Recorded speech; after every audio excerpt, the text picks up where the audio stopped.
नमस्कार दोस्तों, बहुत बहुत स्वागत है आपका हमारे YouTube channel programming with RK Jha में। आज के इस सी के क्लास में दोस्तों हम लोग नेस्टिंग ऑफ लूप टॉपिक के ऊपर बात करेंगे। इसके पहले के वीडियोस में हमने लूपिंग स्टेटमेंट्स से रिलेटेड अलग अलग वीडियो हमने बनाया है, जिसमें हमने फॉर लूप, व्हाइल लूप और do while loop C programming के अंदर कैसे यूज करते हैं, उनका क्या सिंटैक्स होता है, इस पे हमने चर्चा कर रखा है। तो हम अपने सारे व्यूअर्स से ये निवेदन करेंगे कि हमारे चैनल के साथ जुड़ने के लिए सब्सक्राइब करें, वीडियो को लाइक करें, ज़्यादा से ज़्यादा लोगों तक हमारे वीडियो को पहुंचाने में उसे शेयर करें और बेल आइकन्स को क्लिक कर लें ताकि नोटिफिकेशंस आपको मिल जाए। आज हम लोग लूपिंग स्टेटमेंट्स के ही एक अलग फॉर्मेट के ऊपर बात करेंगे दोस्तों, क्योंकि ये प्रोग्रामिंग पॉइंट ऑफ व्यू से ये भी बहुत ही इंपॉर्टेंट टॉपिक हो माना जाता है। लॉजिक क्रिएशंस के लिए बहुत ही इंपॉर्टेंट कॉन्सेप्ट माना जाता है, जिसे हम लोग नेस्टिंग ऑफ लूपिंग करना कहते हैं। अपने आप में लूपिंग स्टेटमेंट्स ही एक लॉजिक क्रिएशंस में बहुत इंपॉर्टेंट रोल प्ले करता है दोस्तों। जैसा कि आप समझते हैं कि लूपिंग एक ऐसा कॉन्सेप्ट है जिसमें हम लॉजिक सेट करके कम स्टेटमेंट राइट करके ज्यादा से ज्यादा वर्क को अचीव कर सकते हैं। इसीलिए लूपिंग स्टेटमेंट्स बहुत ही यूजफुल कॉन्सेप्ट माना जाता है, लेकिन इसके यूज करने में हर प्रोग्रामर्स को एक सावधानी क्या बरतना पड़ता है दोस्तों। आपको पता होगा कि अगर लूपिंग स्टेटमेंट्स को गलत तरीके से यूज कर लिया जाए तो वो हमारे प्रोग्राम का इनफाइनाइट एग्जीक्यूशन सिचुएशन बना सकता है। इसीलिए लूपिंग स्टेटमेंट्स को यूज करने के लिए हमें ये हिदायत दी जाती है कि आप लूपिंग स्टेटमेंट्स का कंडीशनल सेटिंग ऐसा कुछ करें कि वो एक सर्टेन टाइम के बाद ब्रेक हो जाए। अब यहाँ ये सिंगल लूप अगर इस तरह का कॉन्सेप्ट दे रहा है, यहाँ हम बात कर रहे हैं नेस्टिंग ऑफ लूप का। तो चलिए टॉपिक हम लोग राइट डाउन करते हैं। टॉपिक हमारा आज का होगा सी के अंदर नेस्टिंग ऑफ लूप। तो दोस्तों आपको पहले से पता है नेस्टिंग करने का मतलब होता है एक के बॉडी में दूसरे का यूज होना। जैसा कि पहले से क्यों पता है, हमने ऐसा क्यों बोला, तो आप पहले नेस्टिंग ऑफ कंडीशनल स्टेटमेंट्स भी यूज कर चुके होंगे। इस टॉपिक पे आने से पहले कंडीशनल स्टेटमेंट्स हर प्रोग्रामर पढ़ते हैं, हर स्टूडेंट्स पढ़ते हैं और उनका नेस्टिंग भी करते हैं। तो नेस्टिंग वर्ड वहीं से हमें सुनने को मिलता है। नेस्टिंग ऑफ लूपिंग करने का मतलब एक लूप के बॉडी में दूसरे लूपिंग स्टेटमेंट्स का यूज किया जाए तो वो नेस्टिंग कहलाएगा। हम इसे कह सकते हैं कि the process of using one loop within another loop is called as nesting of loop. तो बहुत ही सिंपली आप इसे डिफाइन कर सकते हैं कि एक लूप के बॉडी में दूसरे लूपिंग स्टेटमेंट्स के यूज होने के प्रोसेस को हम लोग नेस्टिंग ऑफ लूपिंग कहते हैं। अब हमारा यहाँ तीन तरह का लूप होता है, for loop, while loop, do while loop. तो नेस्टिंग में क्या ये जरूरी है कि फॉर के अंदर सिर्फ फॉर का ही यूज होगा? क्या व्हाइल के अंदर सिर्फ व्हाइल का ही यूज होगा तभी नेस्टिंग कहलाएगा? तो नहीं। आप सेम लूप को एक दूसरे में यूज करें या डिफरेंट लूप को एक के दूसरे के बॉडी में यूज करें, ये दोनों सिचुएशन नेस्टिंग ऑफ लूपिंग ही कहलाएगा। इसलिए हम आपको यहाँ चार तरह का सिंटैक्स दिखाएंगे दोस्तों। आप फॉर के बॉडी में आपने दूसरे फॉर का यूज दिखाया, ये भी हमारा एक नेस्टिंग सिचुएशन होगा। हमने अगर व्हाइल के बॉडी में दूसरे व्हाइल का यूज दिखाया तो ये भी हमारा नेस्टिंग कहलाएगा दोस्तों। और डू व्हाइल के बॉडी में हमने दूसरे डू व्हाइल का यूज किया, व्हाइल कंडीशन सेमीकोलन, यहाँ क्लोजिंग, व्हाइल कंडीशन सेमीकोलन। तो दोस्तों आप यहां देख पा रहे हैं कि फॉर के अंदर फॉर, व्हाइल के अंदर व्हाइल, डू व्हाइल के अंदर डू व्हाइल, नेस्टिंग का ये सभी सिचुएशंस हैं। लेकिन हमने अभी वही सिंटैक्सेस दिखाया जिसमें आप सेम लूप को एक दूसरे में यूज कर रहे हैं। लेकिन नेस्टिंग में ऐसा कोई मैंडेटरी रूल्स नहीं होता दोस्तों। आप फॉर के अंदर वाइल, वाइल के अंदर डू वाइल, डू वाइल के अंदर फॉर, किसी को भी किसी के अंदर यूज कर सकते हैं, ये आपके ऊपर डिपेंड करेगा। इसीलिए हम नेस्टिंग का एक चौथा सिंटैक्स अगर देखें तो हमारा एक सिंटैक्स ये भी लिखा जा सकता है जिसमें हम लोग नेस्टिंग कहेंगे। और एक चीज आप समझ सकते हैं और आप अपने माइंड में एकदम स्टोर कर लीजिए कि नेस्टिंग का भी कोई लिमिटेशन नहीं होता लेवल का। मतलब मेरे कहने का ये हुआ कि व्हाइल के अंदर एक व्हाइल हमने यूज किया है तो क्या ये जरूरी है कि एक ही व्हाइल यूज होगा, दूसरा नहीं हो सकता? दूसरे के अंदर क्या तीसरा नहीं हो सकता? बिल्कुल हो सकता है दोस्तों। आप लेवल पर कोई लिमिटेशन नहीं है, जितने भी लूप का एक दूसरे में यूज करना चाहें आप कर सकते हैं।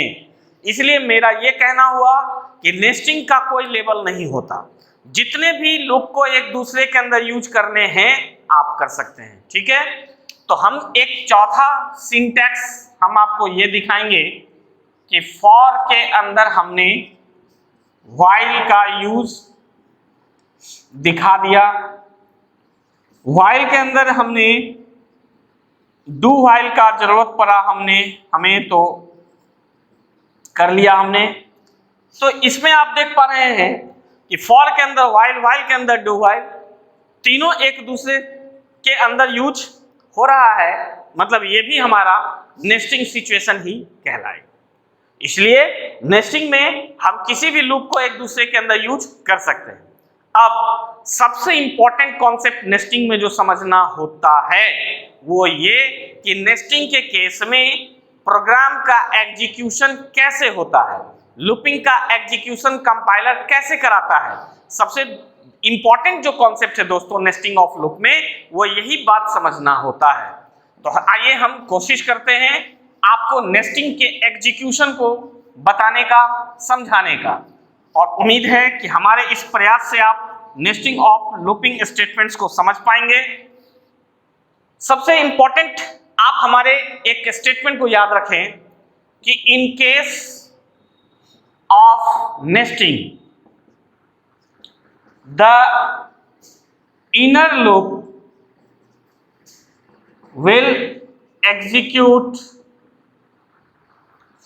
each time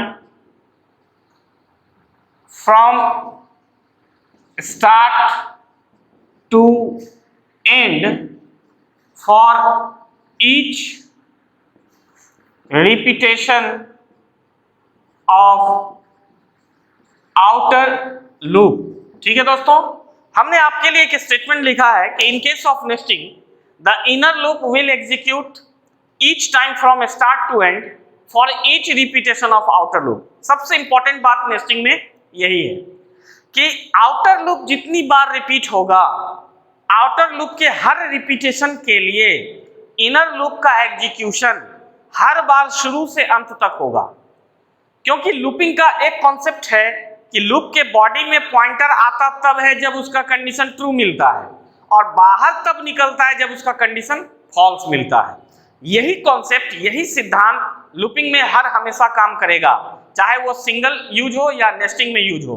तो आउटर लूप जितनी बार रिपीट होगा ऑब्वियसली उसके अंदर इनर लूप हमेशा शुरू से अंत तक एग्जीक्यूट करेगा।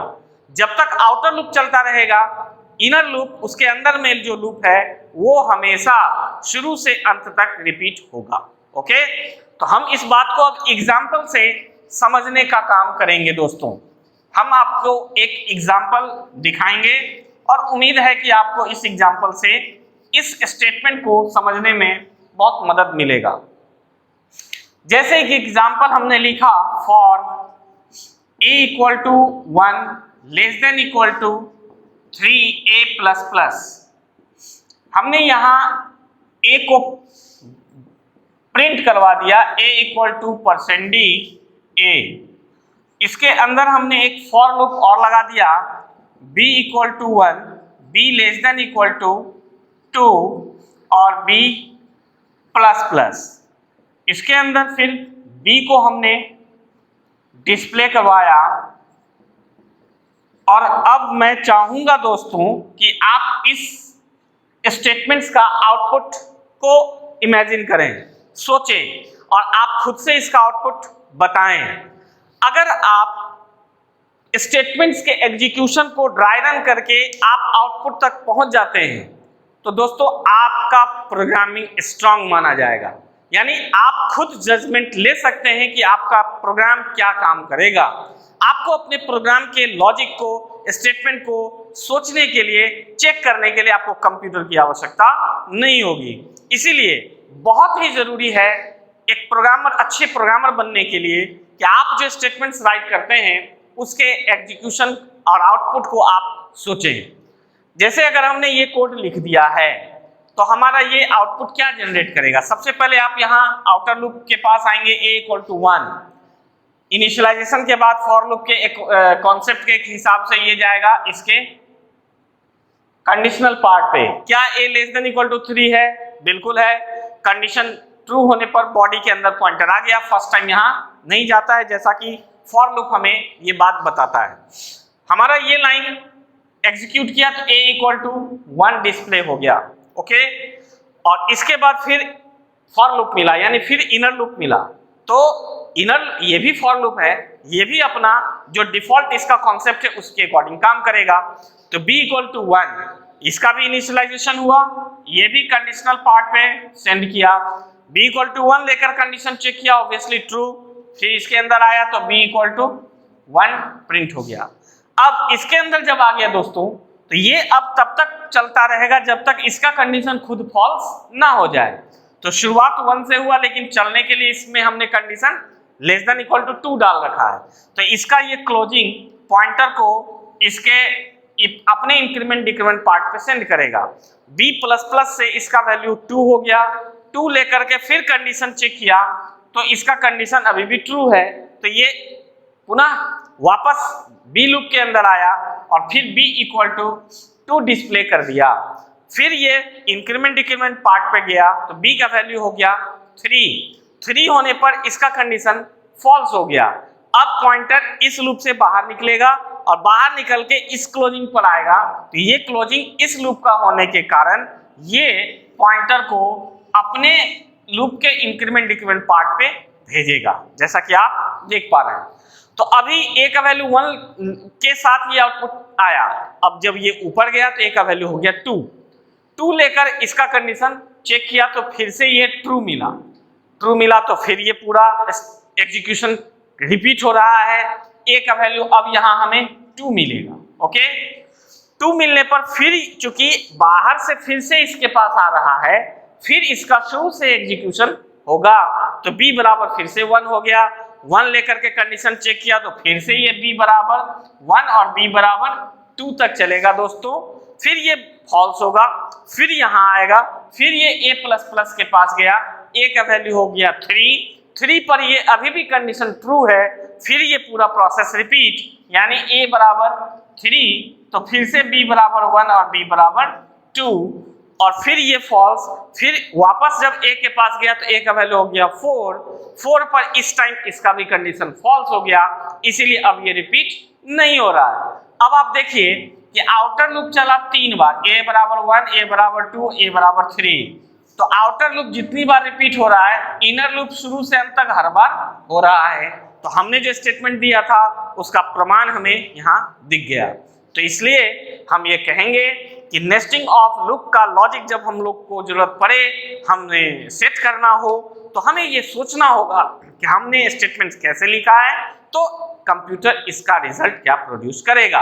इसीलिए नेस्टिंग ऑफ लूप के एग्जीक्यूशन पर आप कमांड करें, ज्यादा से ज्यादा एग्जाम्पल पर प्रैक्टिस करें।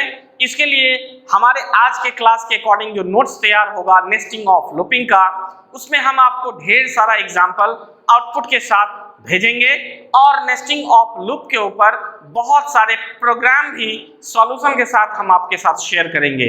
हमारे नोट्स के माध्यम से प्रोग्राम को पढ़ के आप सिस्टम से उस प्रोग्राम पर प्रैक्टिस करें ताकि नेस्टिंग ऑफ लूप पर आपका कमांड मजबूत हो सके।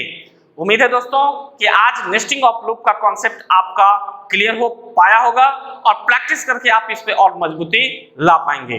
तो मिलते हैं नेक्स्ट क्लास में। सी के नेक्स्ट क्लास में हम लोग ब्रेक एंड कंटिन्यू स्टेटमेंट जो लूपिंग का ही पार्ट है इस पे हम लोग डिस्कशन करेंगे दोस्तों। आज के टॉपिक के ऊपर आप ढेर सारे प्रैक्टिस करें, स्वस्थ रहे, सुरक्षित रहें। मिलते हैं अगले वीडियो में। इस वीडियो से विदा लेते हुए थैंक यू।